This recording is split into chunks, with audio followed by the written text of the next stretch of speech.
Përshëndetje Marcela, si paraqitet situata në qarkun e Fierit, a ka izolim, le të themi, të fshatrave nga fryrja apo dalja nga fryrja e lumit Seman dhe Vjos? Atëherë përshëndetje në Ertilën, tu pikërisht mbi urën e Mifolit në zonën e krahut të Fierit,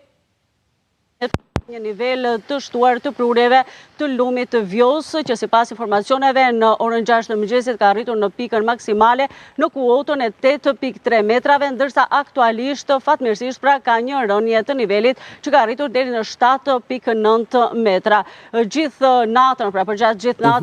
natës, gjithë situata është monitoruar në terren nga forcat armatosura, nga punonjësit e qendrës operacionale të emergjencave civile të Bashkisë Fier, por edhe nga punonjësit e policisë për të bërë të mundur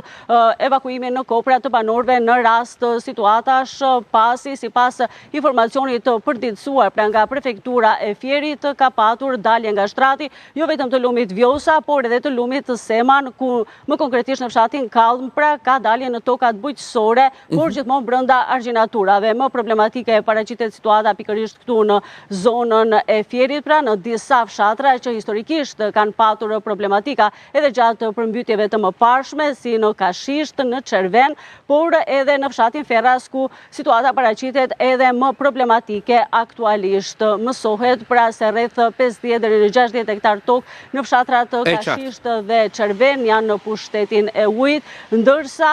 5 banesa në Kashisht kanë prezencë uji në oborrit e tyre, 4 në Çerven, që siç informoi edhe në deklaratën e tij për media të kreu i emergjencave civile, Zoti Hakiçako në mbrëmjen e dieshme, pra ka patur evakuim të një familje, pasi janë 4 banesa në Çerven pranë rrjedhës së lumit, por 3 prej tyre janë të pabanueshme. Ne jemi pozicionuar sot në fshatin Ferras, ku ka prezencë të ujit në 21 banesa,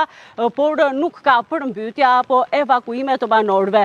Ka patur prezencë të ujit në tokat bujqësore, shpesët janë rrëmbyer nga vërshimi i lumit, banorët kanë marrë masa për të mos hyrë ujë në banesat e tyre, megjithëse edhe investimet që janë bërë. E qartë. Mirë, Marcela, të falenderoj për të gjitha këto informacione, në kushtet vështira në fakt në këtë transmetim të drejt për drejt kolegja Marcela Topi, pasi është duke raportuar dhe duke rënë pra edhe shi. Falenderoj kolegen Marcela Topi. Ndërkohë që lumi Osum ka dalë nga shtrati në Berat, madje duke përmbytur disa bizneset dhe duke përshkruar edhe pedonalen.